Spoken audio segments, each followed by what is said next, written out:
لو ما شفتش الجزء اللي فات من حكاية وانج فروح شوفها الأول، لأننا عرفنا في الجزء اللي فات من حكاية وانج إنه قدر ينجو من الغرق بفضل اندماجه مع الكيان الأسطوري دريك، وكمان ينسب ليه الفضل الأكبر في مساعدته على القضاء على عصابة الشمال واللي في البداية أهانوه وذلوه بأبشع الطرق، وكمان كانوا هيتسببوا في مقتله. وها نحن الآن على وشك أن نحضر أمسية أخرى من نفس النوع، العصابة الأقوى في المدينة تظهر أخيرا، وكل ده بسبب اعتراف البنت اللي كل عصابات المدينة بيتحاربوا عشانها. يخرب بيت أبو ده كان اعتراف.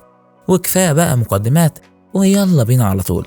بعد الورطة اللي بقى فيها وانج بعد قتاله مع عصابة الشمال واللي خسف بيهم الأرض، بتظهر له العصابة الأقوى في المدينة. معلن رئيسها هيوهان إن أي شخص هيقرب من البنت شين ياو هيمحيه من على وجه الخليقة. فعرق الرجولة اللي عند وانج اتحمق فيسكت؟ لا والله، اتبجح بكلام كبير، بس بأمانة الواد كاريزما. فالزعيم هيوهان ما يسكتش هو كمان، ومن هنا بتبدأ الحفلة على وانج واللي استنزفت طاقته بسبب قتاله مع عصابة الشمال، واللي زاد البلاطينة إنهم مسلحين. ولكن ابن الهطل وانج بيفتكر إنه قادر على استخدام قدرة الانتقال، وفي اللحظة اللي اخواتنا دول بيضربوا فيها بيختفي من مكانه، وفي نفس اللحظة الكهرباء بتقطع. وأخيرا والأول مرة عمنا وانج بيشغل دماغه وقال يعني بقى إنه مش هيقدر يشوفهم في الضلمة، فبيستغلوا اللحظة وبيخلوا حد يروح يشغل الأضواء. وهنا بقى تقدر تقول إن الحفلة بدأت بجد، وأخدهم في الضلمة وعينك ما تشوفها إلا خبط وترزيع وحبة سويت يحلوا الحفلة. وصباح الفل الواد بيشغل النور ويا ريته مشغله، بيلاقي وانج ماسك زعيمهم مكسر عظمه والباقيين متكومين على الأرض. لا جامد يالا. في الوقت ده بقى بتكون حبيبة القلب شين جابت شوية مدرسين كده وقال فاكرة بقى إن معمول على وانج حفلة وجاي عشان تنقذه.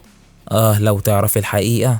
في الوقت ده بيحاول سون يون الهرب، بيقول له وانج على فين؟ ده انت نهار امك اسود، انت لا مفكر انك هتمشي بالسهل كده؟ اعمل اللي اقولك عليه ويا دار ما دخلك شر. وكان كالاتي ان العصابتين هيعترفوا انهم دخلوا في معركة من اجل تحديد الاقوى، وان وانج اتورط معاهم كرهينة مش اكتر. يا نهار ابيض يا جدعان، بقى كل ده يطلع منك يا وانج؟ ولحد كده الدنيا معاه فل وقشطة. اهو ده بقى اللي كنا فاكرينه. بيكون في الوقت ده هيوهان بيعرض على سون يون الانتقام، ولكن وقتها بيرفض سون يون عرضه وقال له ان العالم اللي بيعيش فيه الاشخاص دول ليس بالشيء الذي نعبث معه، وبيقرر مغادرة العصابة. فبيتعصب عليه يوهان وبيقول له يعني هتنسحب بدون اي انتقام؟ قال له ايوه، على الاقل بكده هقدر انقذ حياتي. فيا ترى ايه الحوار اللي دار ما بينهم اللي يخلي سون يون خايف للدرجة دي؟ وهل هيوهان هينفذ انتقامه لوحده؟ تعالوا بينا نكمل باقي الحكاية. بيكون عمنا وانج عايش حياته 100 فل وعشرة ومش على باله أي حاجة من اللي بتحصل، وساعتها بيقدم لشين هدية وبتكون حجر نادر جدا، ودريك بيقول له إنه مضيعة إنك تديها حجر بالندرة دي، عشان يرد عليه ويقول له وإنت من إمتى بتفهم في الحب يا فقيك؟ وقال يعني إنت اللي مقطع السمكة وديلها؟ وده بقى يا سيدي بيكون حجر لقاه وانج أثناء بحثه عن مجموعة أحجار نادرة، وده حصل بعد ما دريك سوحه وسحله لف، لأن بعد القتال أدرك وانج إنه بحاجة لزيادة قوته، فخرج في رحلة من أجل البحث عن الأحجار الكريمة. وبعد ما دريك سود مكتوبه قرر يروح الجبال، ولكن وكما هو الحال دريك كحرته آخر كحرته. خد بقى عندك أسفل قاع الأرض تحت عمق 50 متر، ولا أقول لك في منتصف قاع البحيرة؟ لا لا لا لا، تقريبا في منتصف الصخرة دي هيكون أفضل. اللي هو أنت عاوز مني إيه يا عم دريك؟ وهنا بقى يأتي الفرج أخيرا. اكتشف دريك وجود كهف تحتهم بيحوي على مجموعة كبيرة من الأحجار الكريمة، ولكن عشان يوصلها لازم على الأقل يلاقي مكان بحجم سنتيمتر عشان يقدر يستخدم قدرة الانتقال. وبالفعل بعد فترة من البحث لقى مجرى مائي متصل بالكهف، وأول حاجة بالصلاة على النبي كده الواد أول ما بيوصل بيتزحلق على طول، يعني بص من بدايتها كده حاجة نحس. المهم بيطلع معداته وكان لازم يقلل من استخدام مهارة الانتقال، وده عشان تفضل جاهزة في حين حدوث أي حاجة. ولكن بعد فترة من البحث صاحبنا وصل لنهاية الطريق بدون أي مخرج، وعلى الرغم من إنه بتفصله مسافة صغيرة عن مكان الأحجار كان لازم يعود أدراجه. ولكن هنا بيتفاجئ بوجود تيار هوائي، وفكر وقتها في احتمالية وجود كهف آخر. وأول ما وصل لمصدر الهواء بيلاقي فعلا فتحة في الجدار بحجم كف الإيد، وفي لحظة ما كان على حافة الموت. بيتدارك الموضوع وبيرجع لورا، وإذ بانتظاره ملك الموت لكنه بيلحق نفسه على اللحظات الأخيرة، ولكن من نظرة واحدة بتخطف أنظاره شكل البيئة الخلابة. دريك بيقول له يلا يابا كفاياك تأمل، البتاع هناك اهو وخلينا نخلص. المعلم ظبط دنيته وجهز خطته ولسه جاي يمشي، ما تعرفش ده بقى طلع منين. وقبل ما يهجم عليه كان وانج اتنقل لمكان تاني يا ابن المحظوظة. وفي الوقت اللي وانج بيستنى المهارة تجهز فيه بيكون صاحبنا الأولاني رجع له تاني. والمضحك في الموضوع إن الأخطر وانج مكمل عادي ومش واخد باله من أي حاجة، وللمرة التانية بيحاول يهجم عليه، ولكن قدرا في نفس اللحظة وانج بيتنقل من جديد. ما تعرفش ده بقى حظ ولا هو ايه بالظبط. المهم صاحبنا بيبدأ في جمع الأحجار، وعلى الجانب الآخر بيكون الوحش بيقرب منه أكثر فأكثر، وساعتها بقى بيقع حجر منه وقدرا بيشغل قدرة الإشعاع. وصباح الفل الواد بيكتشف إنه على وشك الموت، لكنه كان متأخر في رد فعله والوحش أخده ونزل بيه تحت المية. الواد بيعافر معاه ولكن التاني برضه مش عاطيه أي فرصة. الواد بيقاومه مش راحم ولكن مفيش أي فايدة. بيجرب الانتقال برضه مفيش أي فايدة. دي شكلها فعلا النهاية. ولكن هوب فجأة الواد بيتنقل أخيرا لحيز المكعب اللي هو كان حرفيا اتأخر لحظة وكان هيكون في عداد الموتى. بص بقى اللي فات ده كان حمادة واللي جاي ده حمادة ثاني خالص. بص بقى يا سيدي، في الوقت ده بيكون عمنا وانج جمع حوالي 11 حجر كده، وبيقوله دريك انت تقدر تدمج الأحجار دي عشان تنتج حجر عالي المستوى. طب وده هيفرق في ايه يا عم محمد؟ تعالى وانا اقولك.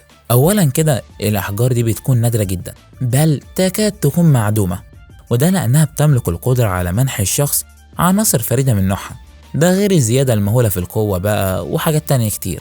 ولكن المشكلة انك عشان تصنع حجر واحد بس محتاج على الاقل 9 احجار ضعيفة المستوى، واللي هي في حد ذاتها نادرة نسبيا هي كمان، ده غير ال100 ساعة اللي محتاجها دريك عشان يكتمل الاندماج. ده الموضوع طلع كبير قوي يا عم وانا مش واخد بالي. المهم صاحبنا وافق على الاندماج، ودريك امتص الحجرين المتبقيين، ووانج خرج للوحش وانا بقى لنت النهارده. والبتاع اول ما لمح وانج هجم عليه، وهوب فجأة اتسمر مكانه. لا وكمان ده هرب على طول. الواد مش فاهم اي حاجة، انها غريزة الحيوان. حتى مخلوق زي ده حس بالاختلاف في قوة وانج. يا نهار ابيض يا جدعان. بعدها بيروح ياخد الحجر اللي وقع منه في البداية، وهو ده بقى يا سيدي بيكون نفس الحجر اللي اهداه لشين. يا ابن المجنونة، بعد كل اللي شفته ده رايح تديهولها بالسهل كده؟ ده ايه الرومانسية السودا دي؟ المهم بيجي تاني يوم وعمنا وانج نازل رن على شين والبنت مش بترد. ايه يا عمنا البنت خدت الحجر وعطتك استمارة 6 ولا ايه؟ ولكن وقتها بيسمع كلام ما كانش يتمنى ان يسمعه طول حياته. ايوه بيسمعهم بيتكلموا عن اختطاف شين. الواد بينهار، لا اكيد قصدهم حد تاني، دي كانت لسه معايا امبارح، فين وامتى حصل ده؟ واول ما بيروح عشان يتاكد بيلاقي اكبر مخاوفه حصلت. الام واقفه منهاره وغرقانه في دموعها وبتقول لهم رجعوا لي بنتي، لو على الفلوس فانا عرضت عليهم ورفضوا، وكل اللي سابوه رساله طالبين فيها ان الخبر ده لازم ينتشر في كل مكان. صدمه ورا التانيه الواد بيحاول يجمع شتاتها نفسه، وساعتها بيلمح سون معدي لحظه وكان واقف قدامه. الواد بيكلمه بكل حرقه وغضب وبيقول له انت دلوقتي وحالا هتقول عن كل حاجه تعرفها. في الجانب الاخر بقى بيكون الخاطفين كل تجهيزاتهم المجهوله اكتملت وحان وقت التنفيذ. ولكن المثير للسخريه ان سبب كل ده هو مجرد صعلوك عاملينه قاعده لضرب الكرات، هيوهان. وتعالوا نرجع شويه ونفهم ازاي الحال وصل لكده. في الوقت اللي كان بيحاول هيوهان اقناع سون يون بالانتقام، كان وقتها رد سون يون انهم ما عندهمش اي فرصه قدام وانج، ولكن هيوهان كان عنده فكره تانية خالص، وانهم مش لازم يتورطوا في قتال مباشر مع وانج، وكل اللي هيعملوه انهم هيوقعوا الدنيا بين وانج وشخص تاني. والشخص ده بقى هيكون مين؟ بيقول له يان لو، وده الزعيم القادم لعائله يان لو شاو. طب ده هيحصل ازاي؟ بص بقى يا صديقي، يان لو ده بينتمي لعائله قويه، ولكن من سنتين اساء الى شخص اسمه شي جوكن، ولكن من حظه التعيس ان الشخص ده اقوى منه بمراحل، وانتوا عارفين بقى اللي هيحصل. وحاليا يان لو خرج بعد اكتمال علاجه للبحث عن شي جوكن، ولك ان تتخيل مقدار الضرر اللي تسبب بيه شخص واحد يخليك تتعالج 2 سنين. يا نهار ابيض يا جدعان. فطبعا لو قالوا له ان وانج صديق شي جوكن فده بالنسبه ليان لو طرف خيط هيوصله لشي جوكن، ولكن وقتها رفض سون يون عرضه وقال له ان العالم اللي بيعيش فيه هؤلاء الاشخاص ليس بالشيء الذي نعبث معه، وقرر وقتها مغادرة العصابة لأنه كان شايف إن ده الحل الوحيد للحفاظ على حياته، لأنه بيعلم مدى خطورة الناس دي. المهم بعد ما وضح له سون يون كل حاجة وإن اللي ورا كل ده هو هيوهان، كان لازم يقول له مين هو بالظبط يالو ده. فقال له إن من فترة يالو ضرب شاب من أبناء أسياد المدينة، والشاب ده اصطحب عمه من أجل الانتقام، ولكن بدون سابق انذار العم ضرب الشاب ده وركع كاعتذار من يالو، لدرجة انه فضل راكع لبعد اميال من رحيله. يا نهار ابيض يا جدعان، انت متخيل الموقف؟ فسأله وانج عن دخل شي جوكن في الموضوع، فقال له انت فاكر خلال عامك الدراسي الثاني حصلت حادثة مشابهة لشين ياو، ولكن اللي انقذها كان شي جوكن. ولكن الغامض والغريب في الموضوع ان لحد دلوقتي ده كان طالب عادي جدا قبل ما يصبح مشهور، ولكن بالنسبة لعائلة يالو فهو رجل خطير وغامض، والدليل على ذلك يد يالو اليسرى حرفيا اختفاء ما يقرب من نصف يده بعد قتاله مع شي جوكن. يا نهار ابيض يا جدعان، ده ايه الرعب ده؟ وبيكمل وبيقول ان بعد الحادثة دي اصدرت عائلة يالو امر قتل من الدرجة العليا، ولكن المرعب انه رغم كل ده ما زال على قيد الحياة. وساعتها بقى لما عرفت خطة هيوهان انسحبت على طول، لأن العالم اللي بيعيش فيه هؤلاء الأشخاص ليس بالشيء الذي نعبث معه. وهنا بيقرر وانج الذهاب من أجل إنقاذ شين، لكن سون يون بيقول له أنت بتقول إيه؟ يعني بعد كل اللي قلته لك ده لسه ما فهمتش خطورة الناس دي؟ أنت محتاج تعتمد على. وقبل ما يكمل جملته كان وانج بيقول له عشان كل المعلومات اللي قدمتها لي دي فأنا هسامحك المرة دي، وبيسيبه وبيمشي. ووقتها سون يون بيتأكد يقينا ان وانج ليس بالشخص العادي ايضا. فيا ترى ابن المجنون وانج ده هيودينا على فين؟ وايه حكاية شي جوكن ويالو اللي قرفونا معاهم دول؟ وهل قوتهم فعلا حقيقية؟